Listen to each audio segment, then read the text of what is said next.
خواتین و حضرات السلام علیکم۔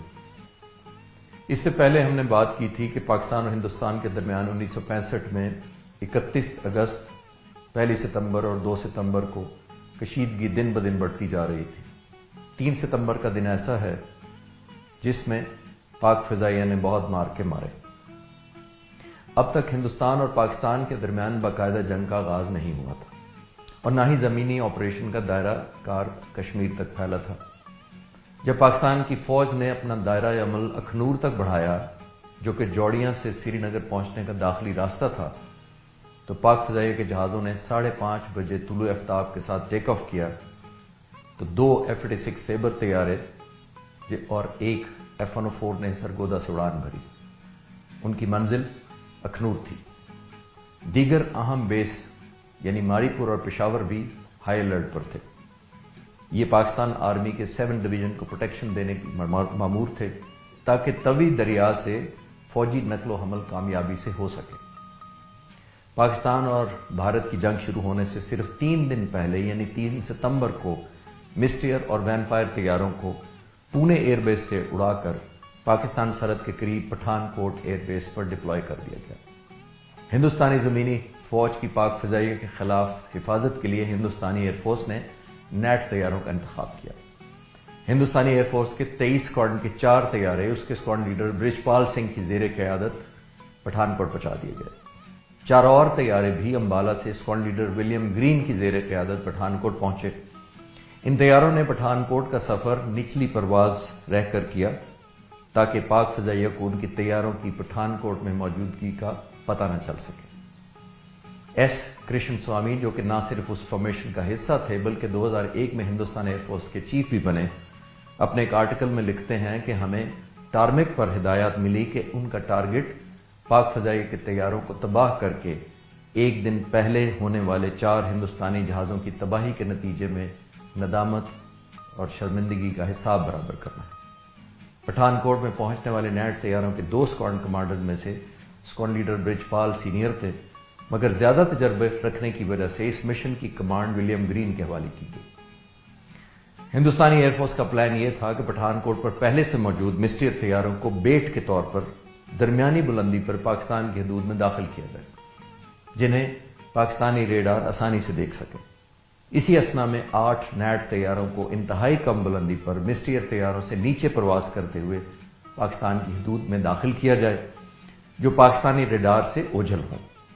جو ہی پاک فضائیہ کے طیاروں کی آمد کا پتہ چلے تو مسٹر طیارے اس جگہ سے واپس لوٹ جائیں اور نیٹ طیارے تیزی سے عمودی پرواز کرتے ہوئے پاک فضائیہ کے جہازوں کو مار گرائیں۔ دوسری طرف پاک فضائیہ کے نمبر 11 اسکواڈرن کے فلائی لیفٹیننٹ یوسف علی خان اور فلائنگ آفیسر خالق کامبیٹ ایئر پٹرولنگ پر مامور تھے۔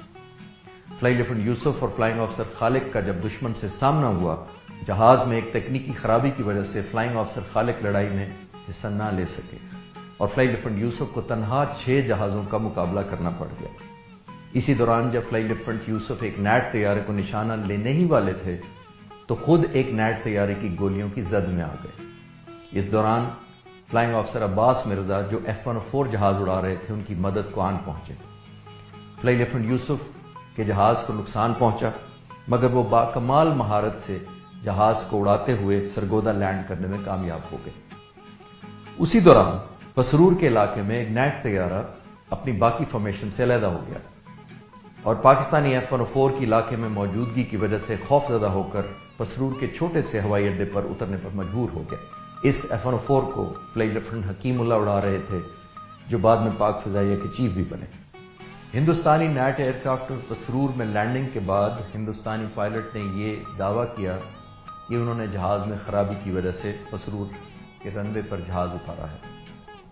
ان میں ان کا پیٹرول کم ہو جانا اور ہائیڈرولک کا فیلئر ہونا بتایا گیا، لیکن چند دنوں بعد پاکستان فضائیہ کے ایک مایہ ناز پائلٹ حاتمی تفصیلی معائنہ اس جہاز کا کیا گیا تو پتہ چلا کہ جہاز پوری طرح سروسیبل اور فلائنگ کے قابل تھا۔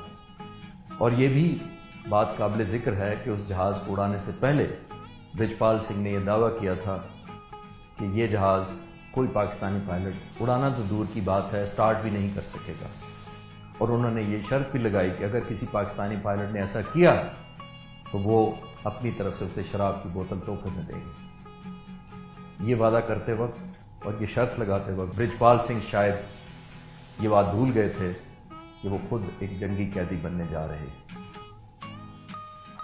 ہندوستانی gnat pilot squadron leader Brijpal Singh کو جنگی قیدی بنا لیا گیا اور یہ نیٹ طیارہ آج بھی پاک فضائیہ کے میوزیم میں وار ٹرافی کے طور پر موجود ہے۔ ہندوستان ایئر فورس نے فلائی لیفٹیننٹ یوسف کے جہاز کو تباہ کرنے کا دعویٰ کیا اور ہندوستانی نیٹ پائلٹ کو اعلیٰ فوجی اعزاز دینے کا اعلان کیا، مگر جب پاک فضائیہ نے فلائی لیفٹیننٹ یوسف کے نقصان زدہ جہاز کی سرگودا میں لینڈنگ کے بعد کی تصاویر جاری کی تو ہندوستان ایئر فورس کو شرمندگی کا سامنا اٹھانا پڑا۔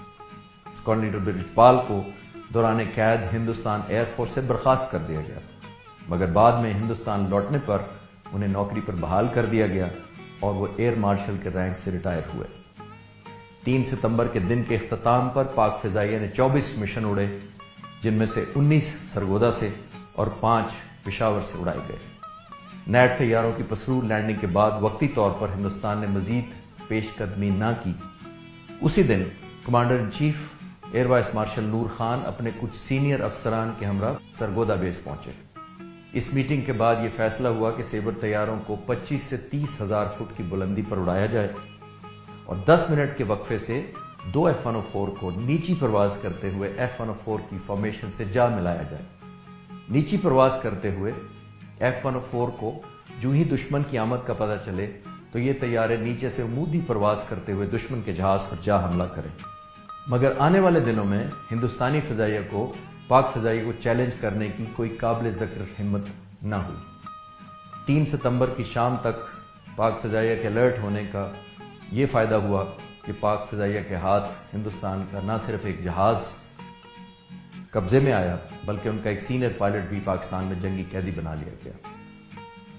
اگلی قسط میں ہم دیکھیں گے کہ 2 دن قبل پاکستان اور ہندوستان کے درمیان کیسے حالات تھے اور دونوں فوج کی کارکردگی کیسی تھی۔ پاکستان ایئر فورس زندہ باد، پاکستان پائندہ باد۔